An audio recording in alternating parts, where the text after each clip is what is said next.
Selamat datang di channel Cerita Cinta, channelnya Cerita Cinta Romantis. Sebelum lanjut, mohon dukungannya dengan like dan subscribe dulu. Istri yang tak dianggap, bagian 55. Siapa yang berani menyentuh cucu Peter? Aku ratakan semua. Geram Peter, seorang kakek tua yang dipenuhi ambisi dan harga diri yang tinggi. Tangannya bergetar menahan emosi saat ia meraih ponsel dari atas meja kerja. Dengan cepat, ia menekan tombol khusus dan menempelkan ponsel ke telinga. Kerahkan pasukan, cari keberadaan cucuku. Aku kirim lokasinya sekarang, perintahnya tegas dan penuh tekanan, seolah setiap katanya adalah titah perang. Matanya menatap tajam layar ponsel, lalu beralih menatap keluar jendela kaca ke arah kota. Suaranya mendadak berubah dingin, seperti kabut malam yang menyelimuti ancaman. Anak nakal giliran bahaya baru menghubungi. Awas kamu ya, ucap Peter dengan nada menusuk, menggetarkan udara di sekitarnya. Firman, cucunya yang paling liar dan sulit diatur, adalah satu-satunya anak dari putri bungsunya, Maria. Sejak kecil, Firman sudah menjadi tanggung jawabnya setelah Maria dan David, suami Maria tewas dalam kecelakaan tragis. Sejak itu, Firman hidup dalam pengawasan ketat, penuh aturan, disiplin, dan tekanan. Bukan tanpa alasan. Firman adalah pewaris tunggal dari kerajaan investasi raksasa milik Peter, sebuah imperium yang membiayai proyek-proyek strategis pemerintah dan swasta. Anak sulung Peter, Lucas, telah menghilang puluhan tahun lalu tanpa jejak. Jika Firman sampai hilang atau celaka, maka perusahaan yang dibangunnya selama setengah abad bisa runtuh seperti menara pasir. 2 tahun yang lalu, Peter dan Firman pernah bertengkar hebat. Saat itu, mereka sepakat membuat taruhan. Siapapun yang lebih dulu menghubungi, dialah yang harus mengikuti kemauan pihak lain. Artinya, jika Firman yang lebih dulu menghubungi, maka dia harus patuh dan menjalankan semua perintah Peter. Sebaliknya, jika Peter yang lebih dulu menghubungi, maka giliran Peter yang harus mengikuti keinginan Firman. Taruhan itu dibuat sebagai bentuk gengsi dan adu ego, dan keduanya bersumpah akan mematuhinya, apapun yang terjadi. Setelah pertengkaran itu, Firman memilih pergi meninggalkan segala kemewahan hidupnya. Ia menanggalkan nama keluarganya, menjauh dari istana bisnis dan kekuasaan yang diwariskan padanya. Tak ada harta, tak ada kemudahan. Hanya ego dan harga diri yang ia bawa. 3 tahun lalu, dalam keadaan lusuh dan nyaris seperti gelandangan, Firman bertemu dengan Anjani, seorang perempuan berhati lembut yang tak tahu siapa sebenarnya pria di depannya. Anjani yang iba melihat keadaan Firman, memberinya pekerjaan sebagai penjaga kosan sederhana miliknya. Tak seorang pun tahu bahwa pria berambut acak dan berbaju lusuh itu adalah pewaris tunggal dari Imperium Invest. Sebuah kerajaan bisnis yang membiayai proyek-proyek besar di Asia Tenggara. Firman menyembunyikan semuanya, termasuk dari Anjani. Di tempat Firman disekap, suasana terasa pengap dan mencekam. "Tuan, anak ini memberontak," lapor salah satu penjaga sambil menunduk hormat di hadapan Bram.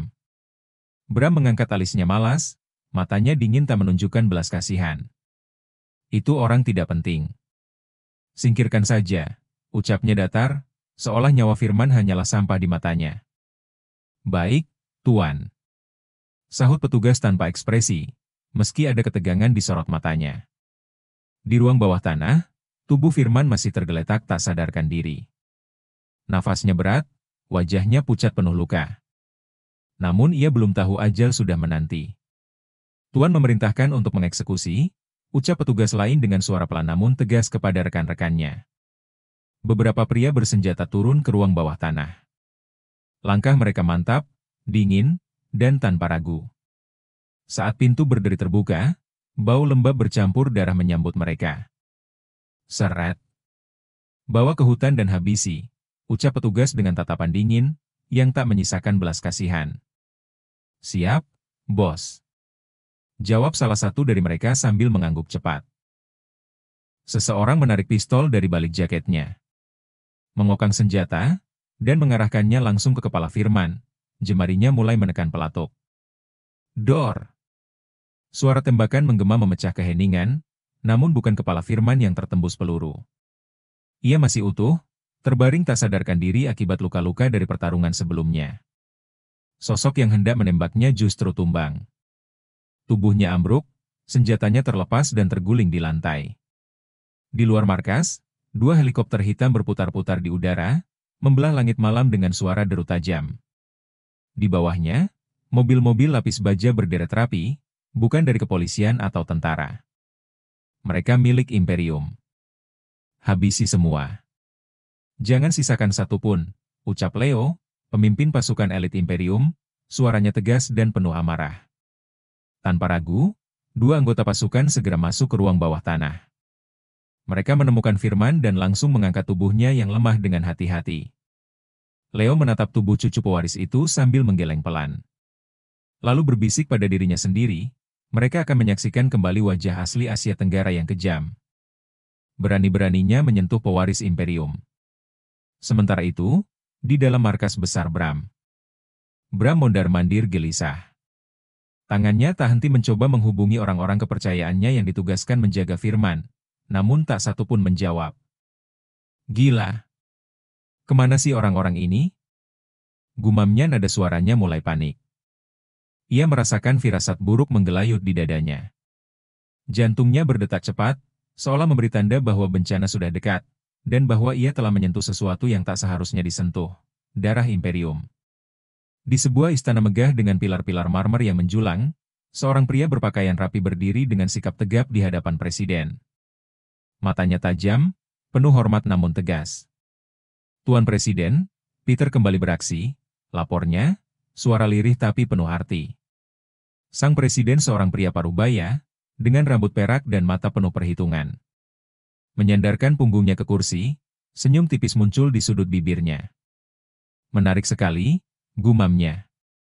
Baguslah kalau dia mulai bergerak, biarkan saja. Anggap kita tidak tahu apa-apa. Biarkan Peter menyingkirkan 5 penguasa yang selalu mengganggu pemerintahanku. Ia menatap keluar jendela istana, ke hamparan taman yang tenang. Namun hatinya bergetar dengan harapan baru. Akhirnya, pertolongan datang juga. Aku harus memanfaatkan ini untuk memperkuat negeri ini. Peter satu-satunya harapan yang masih bisa diandalkan. Sementara itu, di sebuah puncak bukit terpencil, baling-baling helikopter mengiris udara sebelum mendarat perlahan.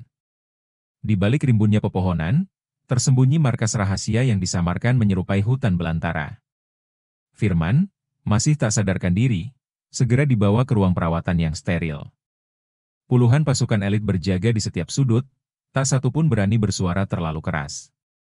Semua tahu, jika Peter marah, Asia bisa bergetar. Meski usianya sudah 75 tahun, langkah Peter masih kokoh. Tatapannya tajam saat ia memasuki ruangan, dan melihat tubuh cucunya terbaring lemah.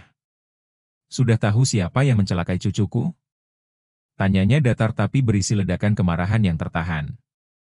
Maaf, Tuan. Kami sudah menghabisi mereka semua, lapor salah satu anak buahnya dengan gugup. Peter mendengus kasar. Bodoh. Kalau kalian bunuh semua, bagaimana aku bisa tahu siapa dalangnya? Leo, tangan kanan Peter melangkah maju. Tenang, Tuan. Beri kami 2 hari, kami akan temukan pelakunya, hidup-hidup. Peter beralih menatap cucunya, wajahnya yang dingin mendadak berubah sendu.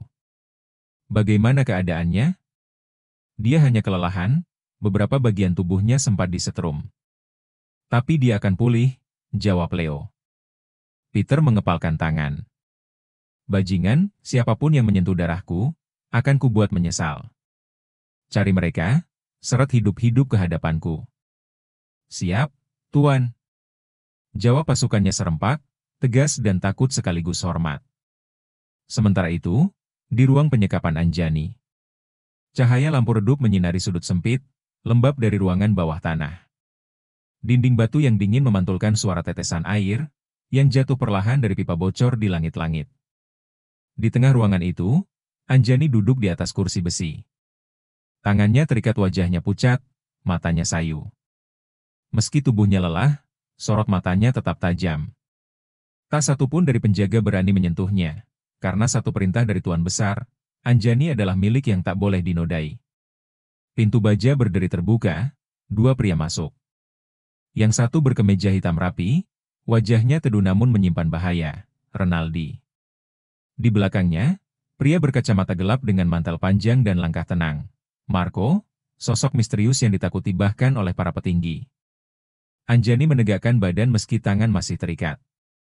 Marco berhenti tepat di depannya, menatap tajam, alisnya sedikit mengernyit. "Kenapa, wajahmu seperti familiar sekali?" gumam Marco dalam hati, namun tak ia ucapkan. "Seperti ini caramu memperlakukan wanita?" Tukas Marco tajam penuh amarah terselubung, ia menoleh ke Renaldi. Renaldi mengangguk ke arah anak buahnya. "Lepaskan ikatannya." Anak buah segera memotong tali di pergelangan tangan Anjani. Ia mengusap pergelangannya yang memerah, tapi tak menurunkan pandangan. Marco mendekat, menunduk sedikit. Suaranya rendah tapi mengandung bujuk rayu dan ancaman bersamaan. "Kamu anak yang pandai, aku ingin membebaskanmu. Ikut denganku, kembangkan formula itu di tempatku. Kau akan dapat perlindungan, kekayaan, dan kebebasan. Kau bisa minta apapun, semua akan jadi milikmu." Anjani menatap langsung ke matanya, tegas tidak gentar. "Formula itu bukan untuk dijual. Aku akan membagikannya kepada seluruh umat manusia, tapi bukan kepadamu." Sorot mata Marco berubah, ia mengeraskan rahangnya. "Jangan bodoh, hanya aku yang bisa menyelamatkanmu dan orang-orangmu. Jangan impulsif. Satu langkah keliru, semua berakhir." Anjani tersenyum tipis, tapi suaranya gemetar oleh emosi yang dalam. "Sekali Anda mengancam, maka Anda akan selalu mengancam. Kematian itu pasti, tapi kalaupun aku harus mati, aku ingin mati dengan keyakinanku." Marco mengangkat suara, "Dasar keras kepala." Ia membungkuk menatap tajam. "Kukatakan sekali lagi, ikut denganku atau tidak." Anjani memotongnya. Tegas, matanya tidak berkedip. Ia tahu, di hadapannya berdiri pria licik yang tak akan pernah menepati janji. Ia lebih memilih mati, daripada menyerahkan formula yang bisa menyelamatkan jutaan orang ke tangan monster. Marco berdiri tegak, wajahnya dingin. "Renaldi," ucapnya datar, "aku serahkan dia padamu." Renaldi menyipitkan mata, senyumnya samar nyaris tak terlihat. Anjani adalah penyebab cucunya, Raka, mendekam di penjara. Ia punya cukup alasan untuk membalas, tapi tiba-tiba ia teringat pesan Bram. "Jangan sentuh dia, aku yang akan mengurus Anjani." Renaldi menghela napas panjang. Dalam hati ia tahu, wanita seperti Anjani tak akan pernah tunduk. Ia tak bisa dipatahkan dengan ancaman biasa. Mungkin, wanita seperti ini hanya bisa ditaklukkan oleh rasa, bukan kekerasan, pikirnya. "Baiklah," gumam Renaldi pelan. "Aku akan berikan dia pada Bram, mungkin dia tahu cara menjinakkan singa betina ini." Sementara itu di markas Peter. Cahaya putih dari lampu di langit-langit membuat Firman menyipitkan mata. Kelopak matanya perlahan membuka, napasnya terengah. Pandangannya masih kabur, tapi satu nama langsung meluncur dari bibirnya. "K.A. Anjani." Ia tersentak bangun, tubuhnya terangkat dari ranjang. Namun selang infus menahan gerakannya, menusuk kulitnya kasar. "Tenang, Tuan. Jangan bergerak dulu," ucap seorang perawat sambil menahan bahunya dengan lembut. "Aku harus selamatkan Kak Anjani," teriak Firman, napasnya memburu wajahnya penuh kecemasan. Pintu ruangan terbuka. Peter melangkah masuk, wajahnya tegas namun sorot matanya menyimpan kelegaan. "Cucuku, akhirnya kau sadar juga," ucapnya lirih. "Kakek, tolong selamatkan Kak Anjani," pinta Firman suara dan matanya penuh harap. Namun Peter hanya menatapnya dingin. "Siapa Anjani itu? Hah? Sudahlah, jangan banyak bicara. Ingat taruhan kita? Sekarang kau harus menepatinya dan ikut rencana kakek."